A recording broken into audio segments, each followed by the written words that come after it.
Buonasera e ben ritrovati con il TG Flash di New Sicilia. Di seguito i titoli più importanti del pomeriggio.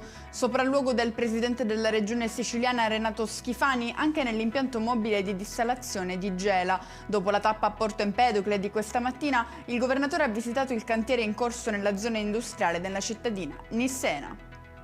Giudizio immediato per il femminicidio di Sara Campanella, studentessa universitaria di Misilmeri in provincia di Palermo, uccisa a Messina il 31 marzo scorso da un collega.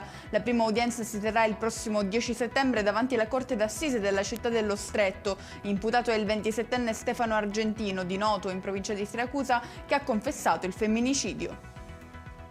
Si è spento dopo 3 settimane di agonia il muratore precipitato a fine giugno da un'impalcatura mentre ristrutturava un edificio a Trapani. La vittima è il 63enne Antonino Bianco. Bussa alla porta del vicino e lo minaccia con un coltello da cucina. È successo davanti a un condominio di via Palermo, a Catania, dove ha avuto luogo una violenta colluttazione terminata con il lieve ferimento di uno dei due. La vicenda si è conclusa con una denuncia all'autorità giudiziaria. Chiudiamo con le previsioni meteo. Per domani in Sicilia si prevedono temperature in lieve calo rispetto a quelle degli ultimi giorni, anche se resta alto il rischio incendi, soprattutto a Palermo e Trapani.